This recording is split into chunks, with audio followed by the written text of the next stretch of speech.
Hai, Dede underscore Kojek.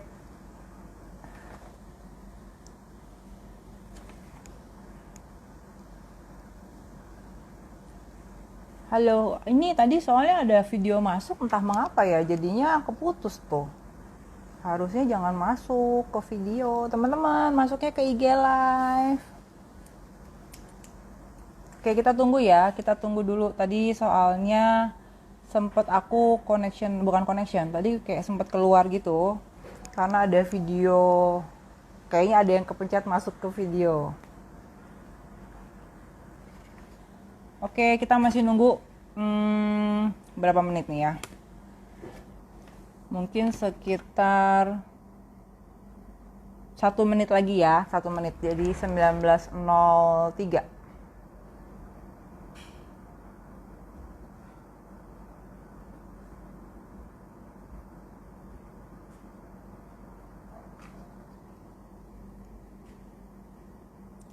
Oke, selamat malam semua teman-teman. Terima kasih yang udah gabung ke IG Live chatnya Sertrova. Hari ini, hari Jumat malam, seperti flyer yang sudah disebarkan di sosmed, yang teman-teman udah lihat, hari ini IG Live dari Sertrova akan ada obrolan cantik antara Master Coach Rudy Lukito dan akan dibantu oleh saya Iren. Teman-teman udah pasti tahu lah ya, Setrova itu apa? Adalah satu lembaga pelatihan dan coaching. Di sini banyak banget kelas-kelas yang berguna untuk kita semua, untuk kita makin bisa bertumbuh bersama. Oke, nggak lama-lama, kita panggil dulu ya coach kita, master coach kita.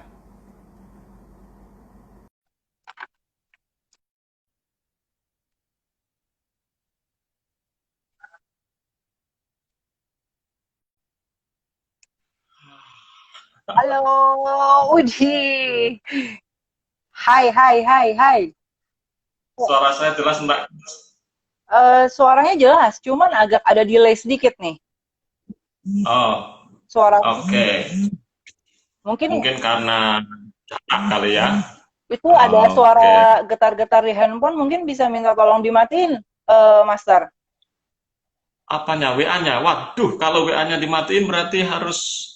Karena Oke, nanti oke. waktu Master ngomong ada deret deret deret deret, kita kan nggak mau dengar suara Master terpotong sedikit pun, begitu kan teman-teman semua? Itu ada nuansa-nuansa lain gitu kan, bergetar gitu. Nggak mau pakai ginian ya, Master ya? Nah, Nggak mau mau pakai pakai, headset. ya, Oke. supaya suaranya lebih nggak bergema.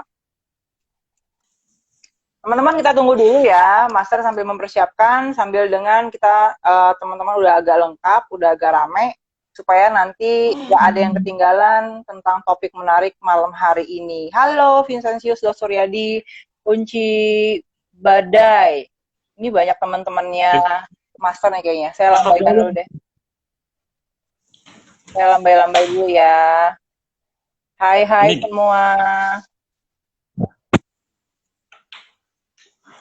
nah, beginilah kalau rada katrok gitu ya. Pasangnya headset aja bingung gitu ya. Papa nggak perlu Nah, pasang headset. Yang penting isi ilmunya menarik dan luar biasa lah. suara saya terdengar dengan jelas kah? Terdengar. Thank you, Lex Oke. Depa Praksis. Jempolnya 3 Eh, loh, thank you. ini Udah, orang ahli nih. Rahli ya. Wah, temannya Master ya tuh ya. Ya. Udah ya, Master siap ya. Oke, selamat Aduh, saya malam. deg-degan ini ya. Yuk, elah. Oke, kita opening dulu ya.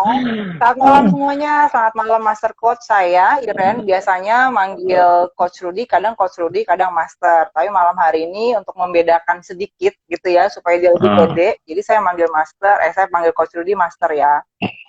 Oke, ada yang belum kenal, mungkin boleh kenalin diri dulu dikit. Ada pendatang baru, mungkin teman-teman saya yang saya berhasil berhasil ajakin gitu ya. Coba kenalin dulu deh, Master. Oke, thank you. Saya manggilnya apa ini? Coach Iren, Mbak Iren, Ibu Iren, atau apa ini? Noni aja boleh, Noni Iren. Kan diminta Tony. ya, boleh milih kan? Kita serah deh, yang nyamannya aja. Nah, ini sinyalnya siapa ya yang berputar-putar? Apakah sinyal aku? Oke, masih jelas, Coach. Oke. Ya, oke. Thank you rekan-rekan yang sudah hadir. Ada guru saya dari Hapkido, Master Yoyo. Selamat sore. Oh, ada Thank you Master sudah berkenan Yoyo. hadir. Apa kabar, Master? Ya, ada sahabat saya, Coach Leg The Praxis ya. Suatu hari Coach Iren harus mengajak Coach Lex ini untuk IG Live bersama nih. Beliau expert di relationship ya. Jadi kalau yang teman-teman mau belajar relationship, ada Coach Leg The Praxis ya. Oke. Ada Coach Winanti, oke, ini sahabat saya ya. Selamat malam rekan-rekan, perkenalkan nama saya Rudi, nama lengkapnya Rudi Sugiono Lukito. Jadi pasti ketahuan orang mana karena ada Sugiono gitu kan. Jadi Sugiono, Suyanto, Sugianto, Sujono itu pasti asli Jawa, maka saya asli Jawa. Nah sejak kemunculan kakek Sugiono, nama Sugiono saya keep dulu begitu ya. Nanti dikira saya ada keturunan dari kakek Sugiono gitu kan. Makanya di Facebook, di kartu nama, sekarang saya pakai Rudi Lukito gitu. Nah, profesi saya sehari-hari adalah seorang trainer dan business coach. Jadi hari ini mendampingi beberapa klien, beberapa perusahaan untuk growth, untuk bertumbuh, mencapai goal yang dicanangkan. Ya, begitu juga mengadakan pelatihan-pelatihan baik corporate maupun publik. Nah ini bahasa kerennya sebetulnya Pak. Kalau bahasa sering saya bercanda, saya profesinya adalah pria panggilan. Ya, dipanggil ke sana ke sini, ke sana ke sini, ke sana ke sini gitu dipanggil-panggil. Oke. Oke. Ya. Ini pertanyaannya jangan susah-susah. Enggak, loh, tunggu, Master. Master jangan grogi dulu nih. Teman-teman, Masterku ini hari ini grogi banget dan saya nggak tahu gimana caranya supaya bisa dia bikin gak grogi. Kalau teman-teman mau say something di komentar untuk bantu support Master saya untuk tidak grogi, silahkan loh ya. Oke, teman-teman semua. Apa? Tuh kan? Karena sejak Coach Iren itu jadi host, sejak Coach Iren itu jadi salah satu narasumber di IG Live-nya Sertrova, fans-nya banyak gitu. Langsung itu meloncat tinggi. Nah, bilang kan. pada Japri keren gitu. Kalau jadi host pertanyaannya setajam silet katanya begitu. Udah. Sekarang kita mulai nih, Coach. Master, kita waktunya cuma 1 jam ya. Jadi ini pasti pembicaraan akan seru banget. Nah, oke, perkenalannya udah, thank you banget. Jadi saya cuma bilang hari ini Master adalah seorang yang fokus dalam bidang trainer dan coaching. Jadi dia orang yang benar-benar mendedikasikan hidupnya, dirinya, seluruhnya untuk bidang itu. Jadi pasti ketahuan kan gimana dia spesialisnya, oke? Oke, hari ini Coach kita mau mulai dengan tema kita. Aduh, kalau teman-teman tahu tuh tema agak-agak baper ya. Temanya adalah kalau bisa bareng, kenapa harus sendiri? Betul, Coach?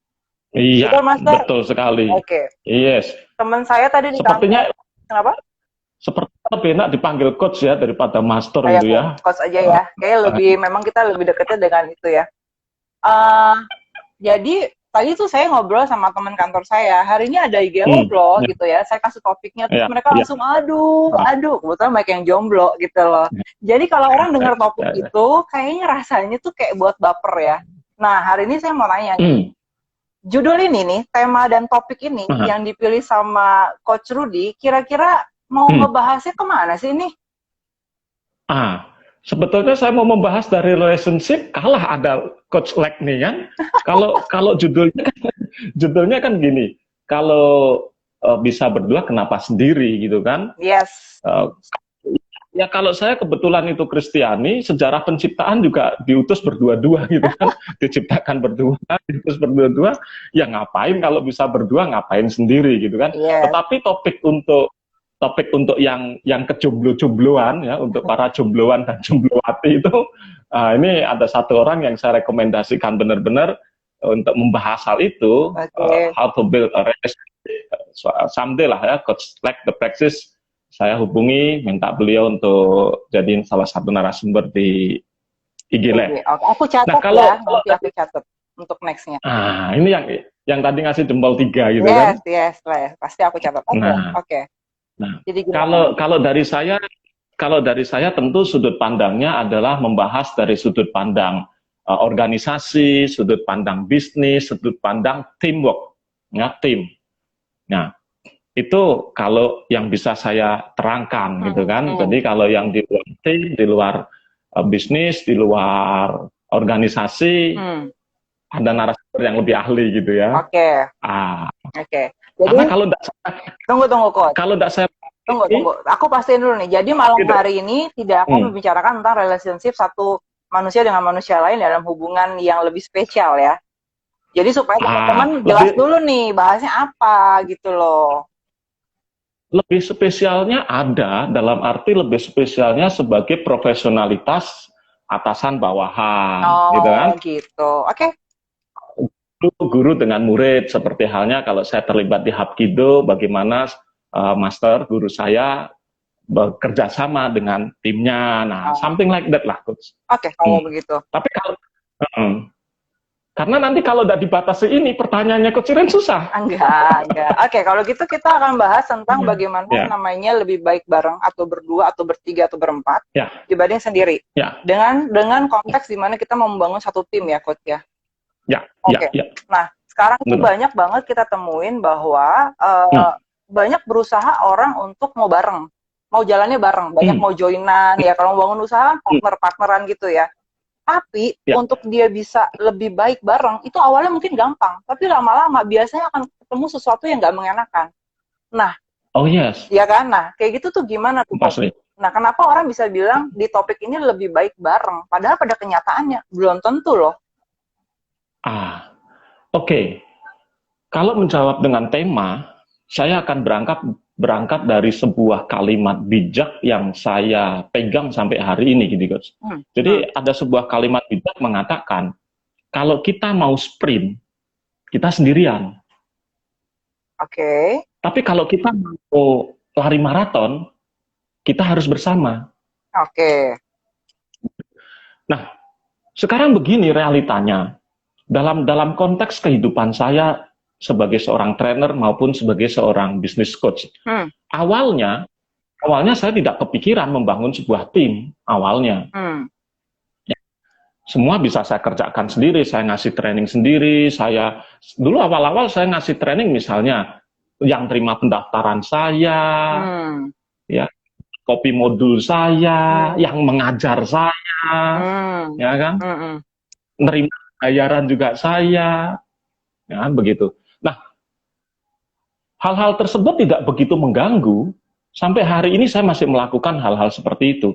Tetapi pada satu titik, kalau orang mau bertumbuh, orang itu mau growth-nya itu, kalau saya suka pakai istilah giant leap, jadi orang itu mau membuat lompatan besar, maka hukum alamnya harus bekerja sama, gitu. Hukum alamnya harus bekerja sama. Kalau saya tidak bekerja sama dengan orang lain, saya akan giant leap, gitu. Nggak ada giant leap, gitu. Berarti itu yang pertama. Terus yang kedua, dalam persepsi saya sendiri, apa yang saya alami, gitu, Coach. Kalau saya sebagai seorang business coach, hari ini saya nangani beberapa klien. Saya hari ini mau nambah klien sudah tidak bisa. Kalau saya sekedar menambah klien saja tanpa memperdulikan quality, mudah. Tapi kalau saya harus berpikir tentang kualitas yang bisa saya berikan kepada klien saya, sudah tidak bisa, waktunya habis. Gitu kan? Maka saya bukan orang lain. Nomor satu. Nomor dua lah. Nomor tiga, Coach.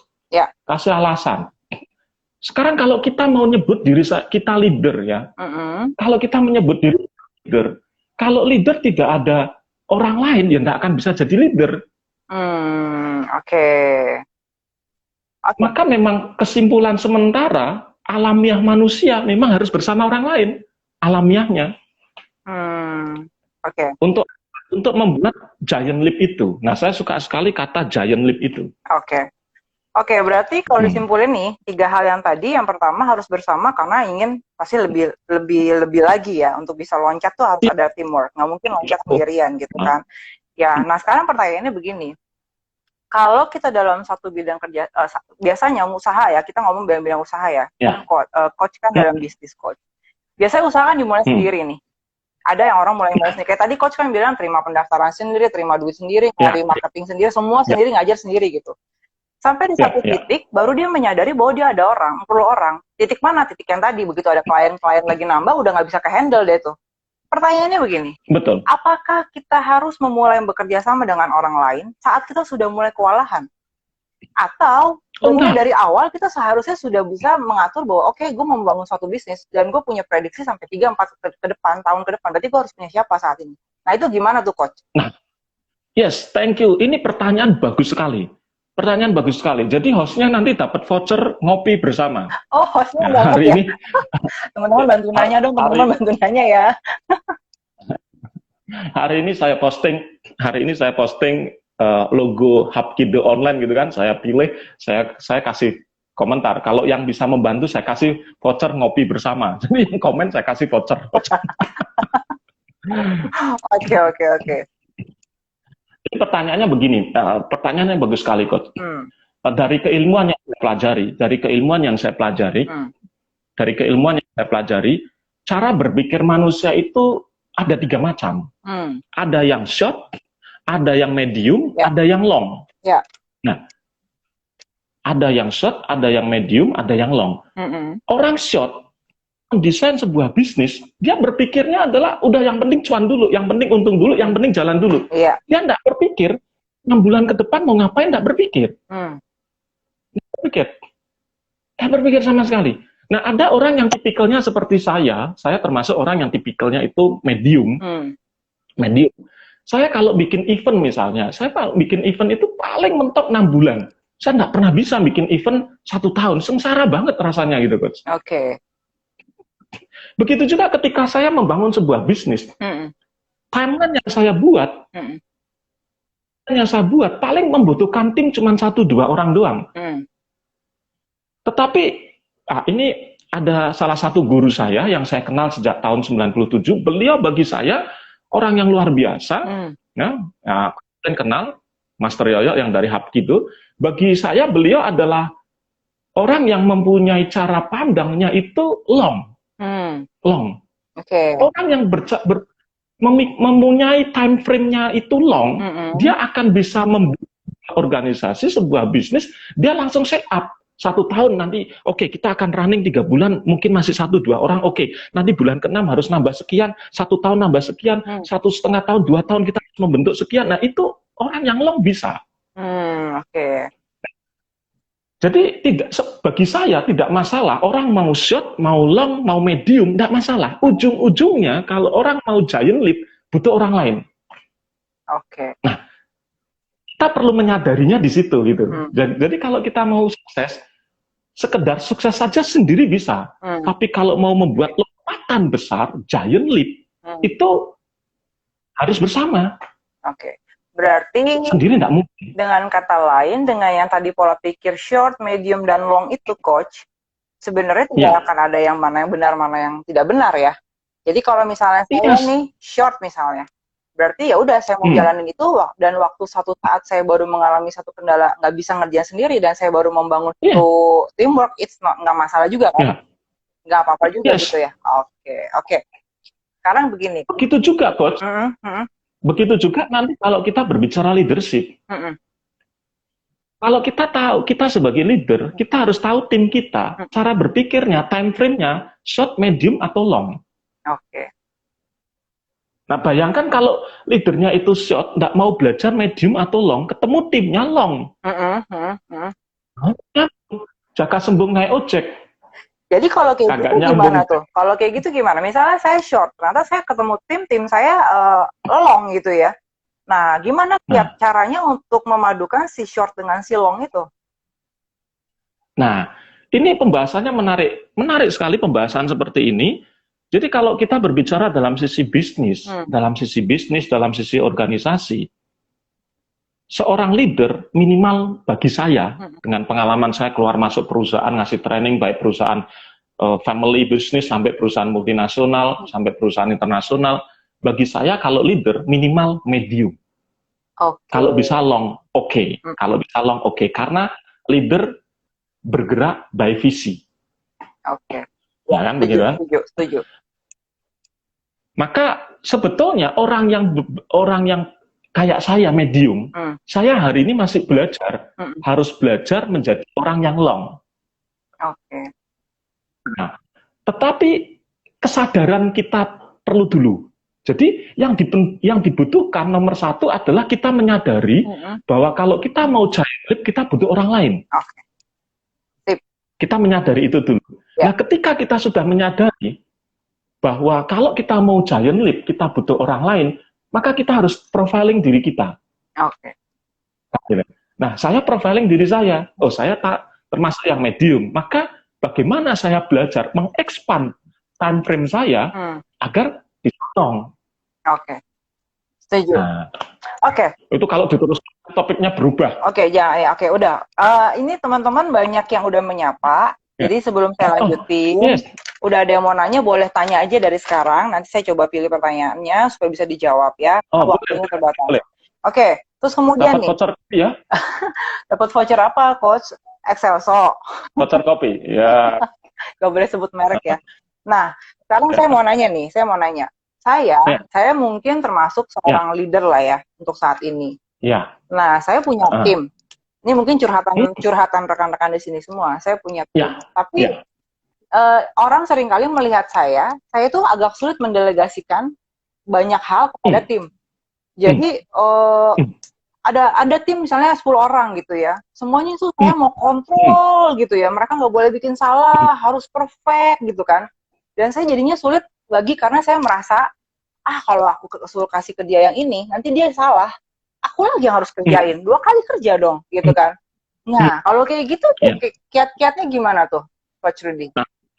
Oh, ini menarik ini. Curhatan saya. Saya pernah dalam posisi, ya, terus? Saya pernah dalam posisi seperti itu. Saya pernah dalam posisi seperti itu. Pada prinsipnya begini dulu, kalau saya mempunyai prinsip, manusia itu bisa berubah. Jadi begini, Coach. Saya mohon maaf kalau ada yang teman-teman dari aliran psikologi ya.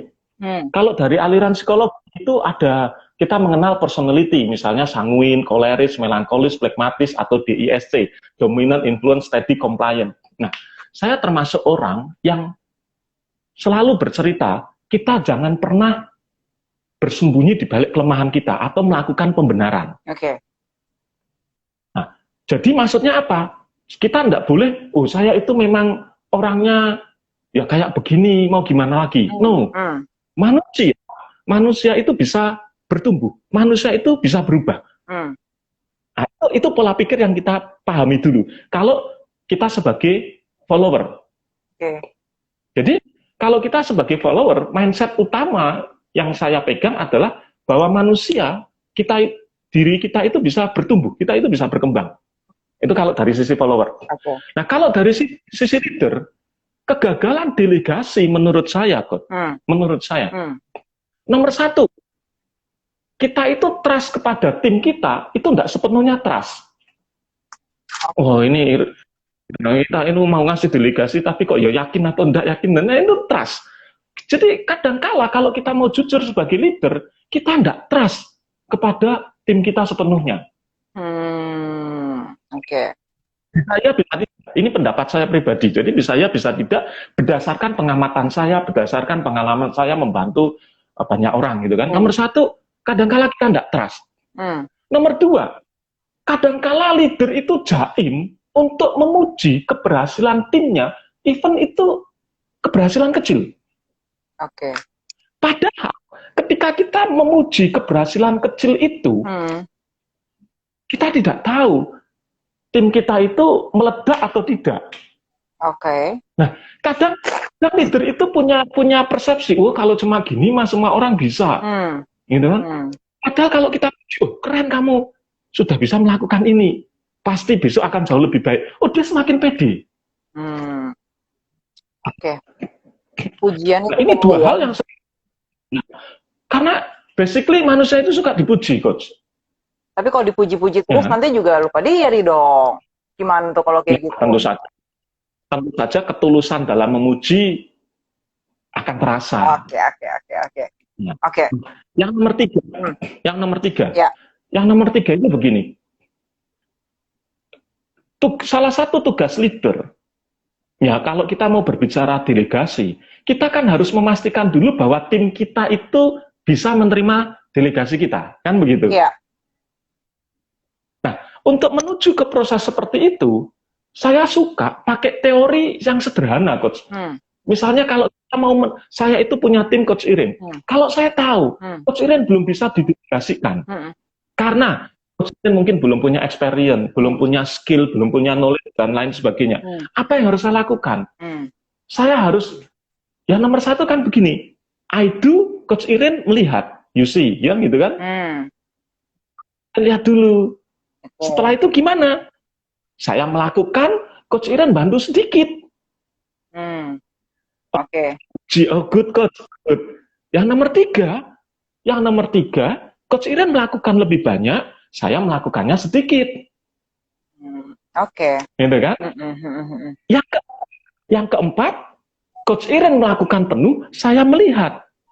Nah, pada proses yang keempat, kalau itu terjadi, delegasi powerful. Kenapa? Karena saya mengamati proses 1, 2, 3 bersama-sama Coach Iren. Yang pertama saya melakukan, Coach Iren melihat. Yang kedua saya melakukan banyak, Coach Iren membantu.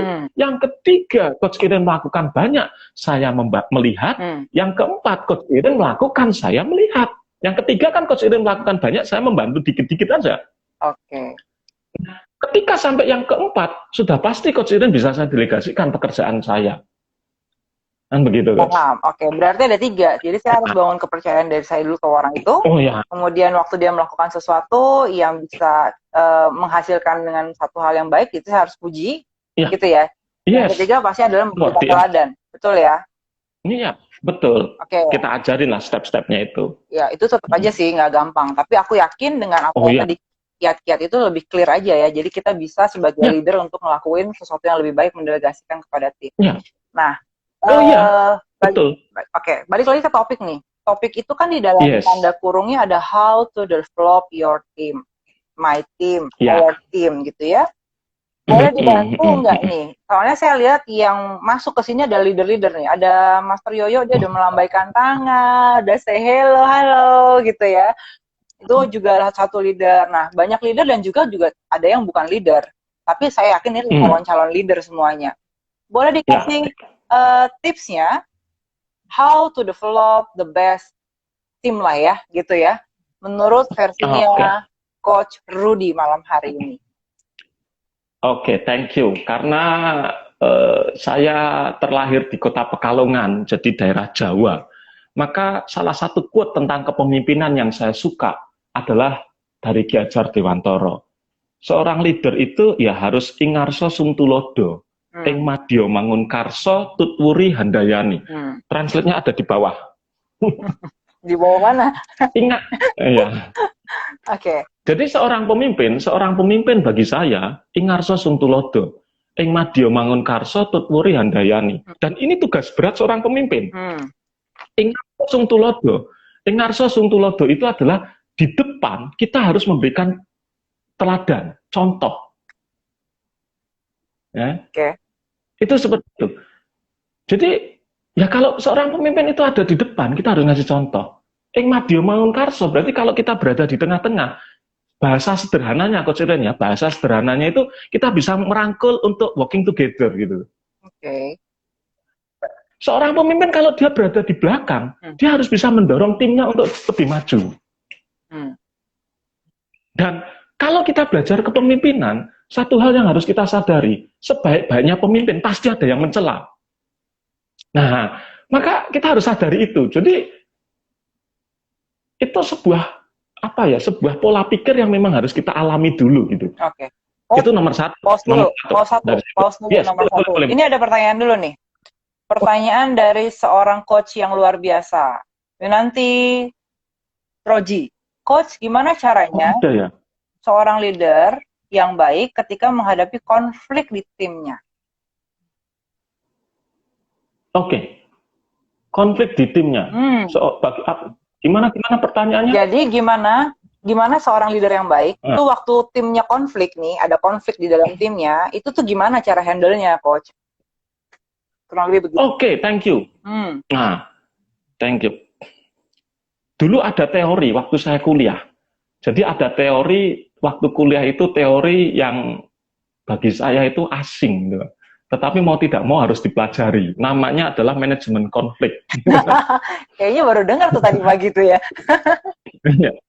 Coach Iren kan teknik industri, pasti belajar juga namanya manajemen konflik gitu kan. Kalau ada manajemen sumber daya manusia, ada manajemen konflik. Ya, okay. Jadi kadangkala di dalam sebuah perusahaan itu ditimbulkan konflik-konflik supaya lebih memacu. Nah, mohon maaf, saya sekarang lebih suka menggantinya menjadi bukan manajemen konflik, tapi manajemen competition. Nah, kita ciptakan kompetisi yang sehat. Gitu kan, kompetisi yang sehat. Nah, jadi bagaimana kalau seorang leader, timnya konflik gitu kan? Iya. Timnya konflik. Iya, anak buahnya berantem dah sama satu gitu loh. Nah, ini sebagai leader gampang belain mana nih? Atau gimana nih, harus ngapain nih? Gitu. Saya harus lihat dulu berantemnya itu karena pacar atau karena apa kan gitu. Rebutin bosnya gitu ya. Enggak. Ya konflik kan apa aja bisa kan. Apapun lah, konflik apapun. Role-nya begini. Saya kalau mendampingi perusahaan, ya kan, ketemu owner perusahaan-perusahaan, saya selalu menekankan di dalam sebuah perusahaan, role atau panglima tertinggi adalah sistem. Okay. Itu yang saya tekankan terus-menerus di dalam klien-klien saya. Di dalam klien-klien saya. Jadi, panglima tertinggi adalah sistem. Jadi, meskipun ownernya mau melakukan A, tapi kalau sistem yang sudah disepakati tidak mengizinkan, owner dalam tanda kutip salah. Jadi, kalau saya sebagai leader hari ini, maka guidance utama saya sistem. Oke, ya. Sistem. Yang nomor 2, nah kebetulan begini Coach Iren, saya senang membahas konflik itu dari sisi ilmu NLP yang namanya neurological level. Neurological level, nanti searching aja teman-teman di dalam Google. Level terendah adalah environment, lingkungan. Maksudnya, kalau saya sebagai leader, tantangan utama saya adalah bagaimana menciptakan lingkungan yang sehat. Oke. Even terjadi konflik, meskipun terjadi konflik. Contoh, Coach. Yeah. Saya mendampingi klien, Coach. Saya hari ini banyak mendampingi klien. Di semua klien saya selalu tekankan lingkungan nomor 1.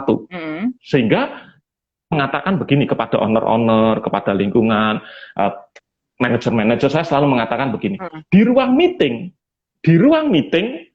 kita boleh berantem, dalam tanda kutip ya, bukan jotos-jotosan. Di ruang meeting kita boleh berantem, di pekerjaan kita boleh adu debat, adu ide, sekeras-kerasnya. Parameternya 1, demi kemajuan perusahaan. Begitu keluar dari pekerjaan, begitu keluar dari ruang meeting, kita berteman, kita tetap ngopi bersama. Dan puji Tuhan, ketika kita buat kesepakatan seperti ini, sampai hari ini baik-baik saja. Saya kalau ke klien, saya sering, adu gagasan, adu meeting, adu ide, adu ya brainstorming, ya dalam tanda kutip berantem beneran ya, adu pendapat gitu. Tapi di luar kita family. Jadi lingkungan itu nomor 1. Nah, ini tugas leader. Kecuali berantemnya masalah cewek, ya kan? Berantemnya masalah pacar gitu. Ya kita selesaikan di luar pekerjaan. Tapi kalau berantemnya dalam tanda kutip konflik itu terjadi karena pekerjaan, nomor 1 sistem, yang nomor 2 leader harus menciptakan lingkungan yang mendukung sehingga sama-sama sepakat. Kita konflik. Saya sama Coach Iren sering berbeda pendapat tentang dunia training. Tapi satu tujuan kita, tetap untuk Sertrova. Like that lah, Coach. Oke. Coach nanti jawabannya sudah cukup. Jadi intinya, sebelum kita memulai teamwork, ya harus ada bangun sistem dulu. Karena kita udah tahu nih, akan ada muncul namanya manajemen, ada muncul kompetisi-kompetisi ataupun konflik yang mungkin tidak terpikir. Setelah itu, dari awal pun kita sebagai leader, kita harus mampu menciptakan lingkungan yang sehat. Kurang lebih 2 poin itu ya, Coach ya? Iya. Oke, Dan itu tidak mudah. dan itu tidak mudah, benar. Tapi diomonginnya mudah, tapi dilakukannya itu perlu nanti ada pelatihan khusus lagi dan teman-teman bisa ikut. Nanti ada pelatihan dari Sertrova untuk bisa detailingnya bagaimana untuk bisa menangani konflik dalam teamwork. Betul? Hostnya luar biasa ini, host luar biasa. Dapat voucher kopi lagi. Lama-lama nggak tidur-tidur saya minum kopi terus. Yang lain dong, OVO kayak gitu, apa-apa kayak gitu. Ya. Coach, udah ada pertanyaan lagi nih. Dari siapa tadi? Pokoknya udah ada pertanyaan, saya catat dulu ya. Jadi bagaimana caranya mengatasi satu demotivasi? Kan dia teamwork nih. Nah, sekarang dia posisinya adalah mengatasi demotivasi saat dia mempunyai seorang leader yang tidak bisa mengambil keputusan dalam masalah sekecil apapun. Nah, ini juga masalah teamwork nih. Ini sekarang masalahnya di bawahnya leader, itu leadernya nggak bisa ngambil keputusan. Nah, demotivasi lah. Bagaimana caranya dia untuk bisa mengatasi itu? Nah, ini menarik. Ini menarik sekali, Coach. Ya. Pertanyaannya kok ya menarik-menarik gitu loh. Bagus banget makanya. Jadi begini. ini pertanyaan dari Coach Iren atau dari salah satu yang ini lihat? Dari Coach Ari. Dapat voucher es teh. Coach Ari pentungnya dia. Oke, gimana Pak? Jadi begini. Di dalam sebuah ilmu yang namanya NLP, Neuro Linguistic Programming, ada satu istilah namanya metaprogram. Metaprogram adalah program dalam diri manusia yang berperan dalam memutuskan, memperhatikan, atau mengabaikan sesuatu. Nah, manusia ada yang tipenya internal, ada orang yang tipenya eksternal, Coach. Ya. Tipe eksternal adalah orang yang memutuskan segala sesuatu karena pendapat orang lain. Oh, oke. Ada yang begitu ya? Ya. Oke. Ya. Ada orang yang tipenya internal. Orang tipe internal adalah orang yang memutuskan berdasarkan standar dari dalam dirinya. Oke. Ya. Ini pemisahannya ya kayak utara, timur, dan barat gitu, kanan dan kiri. Sebetulnya di antara tengah-tengahnya nanti ada orang yang tipenya internal with external. Oh, oke. Pendapat orang lain. Oke. Nah, tapi kita bahas dua dulu. Kalau leader, nah ini yang saya sering katakan, meskipun kita orang eksternal, kalau kita punya posisi sebagai leader, kita harus belajar menjadi orang internal. Itu bisa. Itu bisa dipelajari. Itu bisa dipelajari. Kalau leader, memang harus belajar menjadi orang internal. Belajar mengambil keputusan, ya kan? Belajar take action, belajar memberikan petunjuk, belajar mempunyai visi. Tidak ada pembenaran. Jadi saya sering berdebat dengan teman-teman, sharing dengan teman-teman. Kalau kita mempelajari kepribadian, please jangan lakukan pembenaran. Loh, saya kan memang orang eksternal, ya tim saya harus terima. No, namanya orang leader, seorang leader harus berani belajar ngambil keputusan. Harus belajar menjadi orang internal. Ya, setuju. Nah, sekarang yang nggak jadi leader nih, yang jadi bawahannya, gimana caranya? Apakah kita mesti kasih tahu ke dia, Pak, Bu, leader tuh harus begini loh. Nah, kita tuh yang ngadepin dia gimana nih, Coach? Nah, ini menariknya. Maka sudut pandang kita menjadi teamwork, adalah demi kemajuan organisasi atau demi kemajuan perusahaan. Ya, kalau misalnya yang diangkat leadernya adalah Coach Iren, Coach Iren orang eksternal, saya orang internal. Saya akan dengan serta-merta menganggap, oh ini leaderku tidak bisa ngambil keputusan, oh leaderku cemen, oh leaderku tidak loyak, dan lain sebagainya. Padahal itu hanya dari satu sisi. Di sisi lain, Coach Iren jauh lebih hebat dari saya. Nah, apa yang harus saya lakukan sebagai seorang follower? Saya punya satu persepsi. Leader yang hebat dimulai dari follower yang hebat. Kalau kita tidak bisa jadi follower yang hebat, tidak akan mungkin kita suatu hari jadi leader yang hebat. Maka kalau saya tahu bahwa Coach Iren sebagai leader saya adalah orang eksternal. Orang eksternal butuh pendapat orang lain untuk memutuskan, maka saya akan membantu Coach Irin memberikan pilihan-pilihan yang terbaik. Kerangkanya adalah demi kemajuan perusahaan. Oke. Oke, berarti kita sebagai followernya harus bisa bantu juga ya. Sebenarnya ada pertanyaan. Kenapa? Gimana? Dan realitanya sekali lagi. Dan realitanya sekali lagi. Disinilah main keegoisan. Realita, Coach. Oh iya. Oh, kalau dia leaderku, kalau dia nggak bisa mimpin, lebih baik tak sekak aja lah. Tak jatuhkan biar saya yang jadi pemimpinnya. Gitu kan. Padahal seringkali orang ini tidak tahu bahwa perusahaan memperhatikan, oh ternyata kamu tidak mendukung pemimpinmu, oh, kamu tidak akan jadi pemimpin. Oke. Seperti itu realitanya, Coach. Berarti followernya harus seperti Coach Ari ini harus cukup sabar dong ya? Sabar untuk bisa membantu pemimpinnya dia, leadernya dia untuk bisa memberikan pilihan-pilihan dan membantu memutuskan sesuatu. Begitu kan, Coach? Nah, dalam teori teamwork, saya punya 3 parameter utama, Coach. Jadi kalau kita mau membentuk teamwork kita bagus, ada 3 hal yang harus kita perhatikan. Nomor satu adalah kita membentuk tim tujuannya untuk apa? Kita bicara goal. Nomor 2, kita harus tahu tim kita seperti apa. Yang nomor 3, kita harus tahu cara membujuk mereka. Jadi kalau dalam kasusnya Coach Irin, kalau saya hari ini, Coach, saya akan memposisikan sebagai follower yang baik, saya akan dukung leader saya akan dalam tanda kutip pengaruhi leader saya untuk dia menjadi lebih baik. Pada saat itu terjadi, kalau kita melakukannya dengan baik, saya percaya satu hal, Coach, kalau leader itu tidak memandang kita, kalau perusahaan tidak memandang kita, suatu hari kita akan dibayar mahal karena apa yang kita lakukan. Itulah video yang saya upload di YouTube saya. Teman-teman subscribe YouTube channel Coaching Center, Pak. Oke, betul.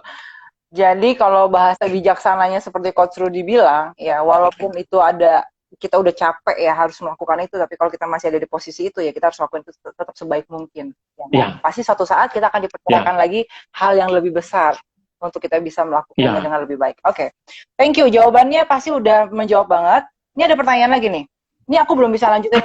Ada lagi nih, kan nggak enak kalau di ini. Jadi gini, menurut ini Coach Roni, kalau seorang leader itu pasti tidak mungkin 100% menyenangkan. Setuju kan? Aku setuju. Ya, pasti akan ada namanya manusia ya. Pasti ada menyebalkannya sebaik-baik apapun dia. Nah, waktu dia di posisi itu, leader itu pasti ada leadernya lagi. Ada leadernya lagi kalau di perusahaan dan dia punya tim juga di bawahnya, followernya. Nah, pertanyaannya adalah begini. Lebih baik dicela sama bosnya, sama leader di atasnya, atau dicela bawahan? Wah, pertanyaannya luar biasa loh. Jadi ini tengah-tengah, ada hamburger dagingnya, mendingan dicela atas atau dicela bawah gitu pertanyaannya. Coba monggo Coach dijawab. Bingung, kalau dulu ya, kalau dulu persepsi saya ya, saya bicara persepsi saya dulu. Kalau dulu waktu saya bekerja, saya dulu pernah dipercayakan menjadi seorang leader di mana tim saya jauh lebih senior, jauh lebih tua, semuanya dibanding saya. Maka kalau persepsi saya dulu, lebih baik saya dicela bawahan, tapi dianggap leader. Itu dulu. Oke. Itu. Tetapi hari ini tugas leader itu tergencet di tengah-tengahnya. Artinya apa? Kalau saya ketemu atasan saya harus bisa mewakili tim saya, menyampaikan yang terbaik kepada atasan saya. Oke. Kalau saya ketemu tim saya harus menjadi contoh, saya harus menjadi perwakilan atasan saya untuk memberikan yang terbaik juga bagi tim saya. Itu tugas saya hari ini. Sama, Coach. Saya sebagai bisnis konsultan ya, saya beberapa nanganin klien itu kan bukan coach tapi konsultan. Saya ketemu owner, ketemu karyawannya. Saya ketika karyawannya curhat sama saya tentang ownernya, saya menyampaikannya harus mewakili karyawannya. Ownernya curhat, saya menyampaikan kepada karyawannya harus mewakili ownernya. Oke. Dan itulah kualitas leader di ujungnya di situ. Kualitas leader kuncinya di situ. Iya. Maka salah satu hal yang saya sangat rekomendasikan untuk dipelajari oleh para leader-leader adalah please belajar NLP. Oke. Tidak perlu ikut pelatihan, searching aja di Google. Karena ikut pelatihan saya mahal. Sombong. Sombong ini udah keluar, jadi saya pause dulu, pause. Oke ya. Jadi jadi tadi pertanyaan tentang yang mending dicela sama bawahan atau atasan, kita udah tahu, nggak ada mendingan. Jadi kita harus berusaha menjadi seorang yang bijaksana lah ya, pasti bisa kok itu ya. Karena setiap proses kehidupan, setiap proses perjalanan pasti akan membelajarkan kita lebih dewasa. Oke. Thank you jawabannya. Boleh nambahin satu? Boleh. Nambahin satu kata. Begini, kalau kita bicara leader, sebagus-bagusnya leader melakukan, tetap ada yang mencela. Betul. Maka kalau di dalam perusahaan, guidance-nya, kalau saya dampingi perusahaan, guidance-nya cuma satu. Sistem di dalam perusahaan demi kemajuan perusahaan. Saya melakukan sebaik-baiknya juga ada yang mencela kok. Ya, betul. Ya, tidak ada yang sempurna, tapi kita semua berusaha untuk selalu yang terbaik yang kita berikan. Coach, banyak banget yang nanya. Aku lanjutin lagi ya pertanyaannya nih. Dari Tarinda Simbolon, malam Coach, sebagai leader harus bisa mendorong timnya dari belakang, ya kan? Sejauh mana kita harus mensupport member kita yang tidak ada pergerakan atau pergerakan atau perubahan untuk maju? Coach, waktu kita 10 menit lagi, jadi Coach jawabnya harus agak lebih cepat. Sorry, aku remind. Ya nanti kalau habis, kita lanjut IG Live, jadi 2 kali sesi. Saya kasih voucher, Coach, makan Kentucky, gitu. Oke. Ya, gimana, Coach? Gini, sorry banget untuk rekan-rekan yang jadi leader. Kita harus percaya bahwa manusia pasti pingin maju. Tetapi kalau kita jadi leader, tidak bisa tahu tombol apa yang membuat tim kita maju, kita gagal. Contoh, ada orang yang bertobat karena pingin masuk surga, ada orang yang bertobat karena tidak mau masuk neraka. Dua-duanya pingin maju. Jadi istilahnya begini, satu, kita harus tahu, tim kita ini termotivasi karena dikasih reward, dikasih pujian, atau dikasih punishment. Nomor satu, kita harus tahu itu. Nomor dua, kita harus bisa memotivasi dia dari sisi itu. Yang nomor dua, kita harus tahu, tipe orang itu internal atau eksternal. Kalau orangnya tipe internal, kita kasih motivasi, caranya salah, ya tidak maju. Yang nomor tiga, kita harus tahu juga, dia orangnya prosedural atau opsional. Kalau dia kerjanya itu pakai sistem, pakai prosedur, kita motivasinya pakai tahapan-tahapan. Nah, jadi kemampuan utama seorang leader bagi saya adalah mengenali timnya. Karena setiap orang pasti ingin maju. Tidak ada orang yang tidak mau maju, kecuali orang yang sudah meninggal. Jadi, sorry. Mohon maaf ya teman-teman, rada nggak enak ini didengar. Kalau teman-teman itu jadi leader, harus bisa tahu apa yang membuat tim teman-teman maju. Pahami. Pahami. Tugas leader itu tidak mudah ya, teman-teman? Nggak mudah. Jadi kalau memang follower yang nggak bisa didorong, ya berarti harus dipikirkan. Mungkin dia harus dikasih stimulasi yang lain, gitu ya, Coach ya? Coach, sebentar. Nih, ada pesan dari Luke Kencana. Leader yang kegencet atas bawah, jadi menurut Coach Rudy, kita harus bisa menempatkan diri sebagai posisi apa? Oh, bukan pesan, pertanyaan nih dia. Gimana leader? Jadi leader yang kegencet nih, kayak tadi kan kejepit di tengah. Nah, kita harus menempatkan diri berarti sebagai apa, kata dia gitu sih. Ya, sebagai leader. Tetap sebagai leader kan, hanya Iya. kita harus bisa juga, tadi apa Coach ya, untuk tahu tidak berat sebelah gitu ya. Salah satu kemampuan leader yang dibutuhkan di era sekarang adalah human skill. Maka kalau kita bisa mempelajari human skill, bagaimana menggerakkan orang, bagaimana mengetahui orang, maka ketika kita berada posisi di tengah, ya kita bisa mempengaruhi mereka. Semua leader pasti berada posisi di tengah. Semua leader. Mau presiden, ya berada di tengah-tengah. Ya kan, antara pemilihnya, kegencat sama partainya, ya kan, semua leader pasti ada di tengah-tengah. No choice. Ya. Kejawab pasti sama Bapak siapa nih, Luke Kencana. Sabem Leo nih ya, sahabat. Kayaknya satu lagi pertanyaan saya kasih ya. Boleh. Ada nih dari Sabem ya kayaknya nih, Teddy Saputra. Teddy Suputra. Tadi. Hai. Halo Sabem, Rudy, dan Coach Iren. How to deal with leader from baby boomers generation? If you are millennials. How communication take place? Ini keren banget loh pertanyaannya. Karena ada bahasa komunikasi yang dikeluarkan. Iya nggak? Gimana tuh jawabannya tuh, Coach?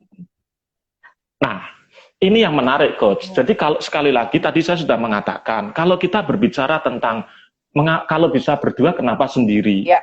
Kalau kita mau membuat lompatan, kita harus bersama-sama, Ya. teamwork. Ya. Nah, bicara teamwork, kemampuan salah satu skill yang perlu dipelajari oleh seorang leader adalah human skill. Nah, human skill ini nanti akan berperannya begini. Kalau kita ketemu golongan baby boomer, bagaimana cara kita mengarahkan? Kalau kita ketemu golongan apa ya? Generasi X, generasi Z ya. X, gimana cara mengarahkannya? Termasuk bagaimana kita kalau kita menjadi pemimpin generasi milenial, cara bicara kayak apa, cara memimpinnya kayak apa, itu menarik sekali. Saya kasih contoh, kebetulan yang tanya saya kenal, Sabem Teddy. Saya dulu di bela diri, saya masih ingat betul, waktu dulu leadership course, zaman saya kuliah, sistemnya militer. Nggak ada yang apa ya, nangis, nggak ada yang berontak, karena era seperti itu. Bayangkan kalau sekarang kita mengadakan leadership course, pesertanya adalah generasi milenial, kita pakai sistem militer di bela diri. Oh, bisa-bisa kita dituntut sama orang tuanya. Ya kan begitu. Cara kita berrelasi antar generasi berbeda-beda. Itu bisa kita pelajari. Oke, berarti bisa kita segmen 2 ini bisa. Makanya kita harus fleksibel ya. Jadi Sabem Teddy jawabannya adalah kita harus fleksibel ya. Ketemu dengan level milenial, baby boomers, mungkin kita bisa menghadapi mereka. Nah, salah satu caranya adalah kita bisa belajar NLP yang tadi Coach Rudy udah bilang. Di situ kita akan belajar bagaimana teknik kita berkomunikasi dengan baik, kita memahami, menggunakan bahasa yang baik. Salah satunya adalah itu. Oke. Oke, Coach. Tadi kan terpotong tuh ya untuk kiat how to develop our team, our best team, your best team. Tadi baru 1 tuh. 2 dan 3 bisa dilanjutkan, Coach, sebelum kita tutup malam hari ini. Simpelnya begini. Ada dua gelombang lah ya. Ada dua pembahasan. Ya. Pembahasan pertama begini. Kalau kita mau develop tim, ada 3 hal yang harus kita ketahui. Yang pertama, apa sih goal kita untuk develop tim. Yang kedua, siapa tim kita. Yang ketiga adalah bagaimana cara membujuk mereka, bagaimana cara mempengaruhi mereka. Ini harus menjadi pegangan kita. Pegangan kita. Sisi lain, kalau kita mau develop tim, perhatikan 6 hal. 1, lingkungan kita harus seperti apa supaya tim kita booming. Seperti apa yang harus kita buat agar tim kita solid. Kita harus develop environment. Yang kedua, kebiasaan apa yang perlu kita bangun di dalam tim kita agar tim kita menjadi powerful, luar biasa. Yang ketiga, agar tim kita itu menjadi hebat, capability apa, skill apa yang perlu mereka miliki. Salah satu tugas leader adalah mentraining mereka. Dan yang keempat, mentalitas seperti apa yang harus dipunyai oleh tim kita. Minimal ada 4 hal ini kita lakukan. Kita punya bukan lagi Superman, tapi super team. Nah, yang kelima adalah identity. Yang keenam adalah kita harus punya visi bagaimana membawa tim. Tapi minimal 4. Environment kita perhatikan, behavior kita perhatikan, capability kita perhatikan, mindset-nya kita perhatikan. Dan yang pertama kali harus kita hati-hati, harus kita garis tebal adalah pola pikir. Harus seperti apa? Pola pikir, Thank you banget Coach Rudy. Coach Rudy, terakhir ini mungkin ada dari Master Yoyo. Dalam sebuah tim yang sebesar Indonesia, aduh, aku kurang bisa baca nih. Coach Rudy mungkin bisa ketemu nggak? Baca nggak? Di aku ketutup soalnya. Master Yoyo. Ada muncul? Master Yoyo. dalam sebuah tim yang sebesar Indonesia dengan berbagai model dan motivasi maupun orientasi, apakah sudah tepat? Belum tentu benar. The show must go on. Let the show people behind, dan tutup pintunya. Bagi saya setuju. Jadi ya pilihannya cuma satu. Kalau kita berbicara Indonesia, pilihannya cuma satu. Indonesia mau maju atau tidak. Yang penting kalau Indonesia mau maju, the show must go on. Begitu juga di dalam sebuah organisasi, di dalam sebuah perusahaan. Ya, ada banyak konflik yang terjadi ketika saya menangani sebuah perusahaan. Apa pegangan saya? Visi, misi perusahaan, nomor satu. Yang nomor dua adalah goal perusahaan. Tentu saja nanti di balik itu ada istilahnya corporate core value. Core value perusahaannya jadi pegangan. Tapi sederhananya visi, misi, dan goal. Yang penting perusahaannya maju. Ya kan? The show must go on bagi saya. Kalau memang nggak setuju, ya sudah. Kalau di perusahaan ya saya tinggal. Kalau saya punya hak, saya usulkan ganti. Kenapa? Karena the show must go on. Yes. Maka sistem itu menjadi nomor satu bagi saya. Saya setuju, Mas. Oke. Ya. Good. Oke. Kalau masih ada lagi kah? Udah ya. Ini soalnya udah tinggal 3 menit lagi. Takutnya nanti masih banyak pertanyaan muncul, kita nggak bisa jawab. Jadi hari ini kita lanjut sesi 2. Sesi 2. Ini kayaknya banyak banget pertanyaan-pertanyaannya. Nah, akhirnya dari teamwork munculnya ke leadership. Jadi saya melihat kayaknya memang banyak leader-leader yang bergabung dalam Sertrova. Itu good banget. Jadi artinya mereka juga butuh insight ataupun sharing-sharing sesama kita ya, untuk kita tentang leadership. Oke teman-teman, semuanya terima kasih banyak untuk kehadirannya bersama dengan kami hari ini, dan rasanya waktu ini tidak terasa 1 jam dan bahkan sudah mau habis. Jadi teman-teman yang bagi ingin tahu tentang banyak hal pelatihan dan training tentang NLP, coaching maupun yang ilmu lainnya, bisa bergabung follow Coaching Sertrova. Di situ akan banyak informasi setiap harinya ya, dan kita akan ada IG Live terus-terusan. Jadi tetap pantengin aja tuh Sertrova biar tahu IG-nya, IG Live-nya kapan aja. Dan kemudian kita juga banyak kelas yang akan terjadi, yang akan diadakan tanggal 1, tanggal 2 Agustus, dan kemudian Agustus itu akan full kelas, ada NLP, coaching, dan kelas public speaking, dan ada apa lagi tuh? Ada banyak deh. Oke. Coach Rudy, terakhir, 1 kalimat boleh disampaikan sebelum kita tutup? Di era sekarang, Superman is dead. Kenapa kok semua film-film sekarang tidak ada yang sendirian? Avenger, teamwork. Ya kan? Ya. Hari ini super team mengalahkan Superman. Jadi kalau kita mau hebat, bisa sendirian. Tapi kalau kita mau jauh lebih hebat, making a giant leap, kita harus bersama. Kalau bisa berdua, kenapa harus sendiri? Kalau bisa berdua dan barengan, kenapa harus sendiri? So, kita akan bertumbuh bersama, dan semuanya sukses buat Coach Rudy. Thank you banget untuk ilmu dan berbaginya hari ini. Terima kasih semuanya yang udah kasih pertanyaan dan kasih masukan-masukan buat kita. Kita ketemu lagi di IG Live-nya Sertrova, dan pasti akan jauh lebih menarik. Selamat malam semuanya, salam sukses dan tetap semangat, tetap sehat semua. Bye-bye. Bye.